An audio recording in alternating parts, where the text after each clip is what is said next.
আজকে আমরা নবম শ্রেণীর জীবন ও জীবিকা বইয়ের 55 নম্বর পৃষ্ঠার কাজের সমাধান করব।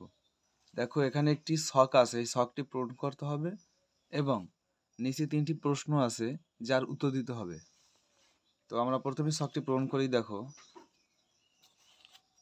এখানে বলা হয়েছে বড় পরিসরে বাস্তবায়নের উপযুক্ততা যাচাই। ভোক্তা বা সুবিধাভোগীদের দৃষ্টিতে সামাজিক উদ্যোগটি সফল। এখানে হবে হ্যাঁ। উদ্যোগটি সফলের পেছনে যথেষ্ট প্রমাণ রয়েছে। হ্যাঁ। সমাজে প্রচলিত অন্যান্য সমাধান থেকে আমাদের বাস্তবায়নকৃত সমাধানটি অধিক কার্যকর। হ্যাঁ। সামাজিক উদ্যোগটি অন্য কোনো এলাকা, পরিস্থিতি বা সময়ের সমানভাবে কার্যকর বলে যথেষ্ট প্রমাণ রয়েছে। হ্যাঁ। উদ্যোগটি বৃহৎ পরিসরে বাস্তবায়নের জন্য যথেষ্ট পরিমাণ দক্ষ জনবল রয়েছে। না।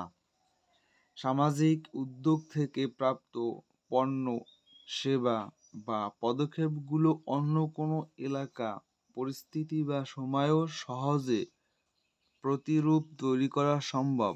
হ্যাঁ। উদ্যোগটি বৃহৎ পরিসরে বাস্তবায়ন ব্যয়বহুল নয়। না। উদ্যোগটি আর্থিকভাবে স্বয়ংসম্পূর্ণ, অর্থাৎ উদ্যোগটি থেকে যথেষ্ট আয় হয় বা উদ্যোগটি বাস্তবায়নের সহায়তা করার মতো দাতা গোষ্ঠী বা প্রতিষ্ঠান রয়েছে। হ্যাঁ।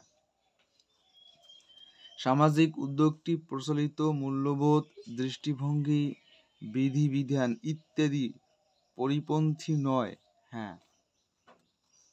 সামাজিক উদ্যোগটির কোনো প্রাকৃতিক ও সামাজিক পরিবেশগত নেতিবাচক প্রভাব নেই। হ্যাঁ। এখন আমরা দেখব এখানে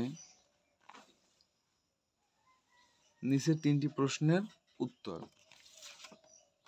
এটি তোমাদের আলাদা কাগজে লিখতে হবে।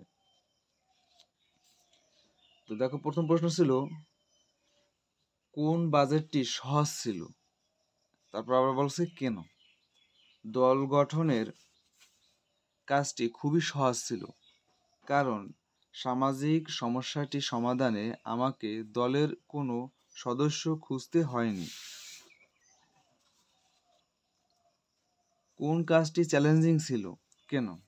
সম্পূর্ণ কাজটিতে আমাদের দলের জন্য সবচেয়ে বড় চ্যালেঞ্জিং ছিল বাজেট প্রণয়ন ও অর্থ সংস্থানের কাজ, কারণ যেহেতু এটা আমাদের প্রথম উদ্যোগ তাই আমরা বুঝতে পারছিলাম না।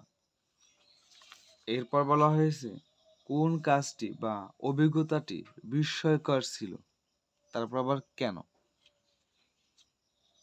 সামাজিক সমস্যাটির উদ্ভাবনী সমাধানের যে অভিজ্ঞতাটি সবথেকে বিস্ময়কর ছিল তা হলো মার্কেটিং ও প্রচারের কাজটি, কারণ প্রথম দিকে কোনো সাড়া পাইনি, তবে পরবর্তীতে এত পরিমাণ সাড়া পাইছি তা দেখে দলের সবাই বিস্মিত হয়েছি। তো এতটুকুই ছিল তোমাদের 55 নম্বর পৃষ্ঠার কাজের সমাধান। আশা করি তোমরা বুঝতে পারছো।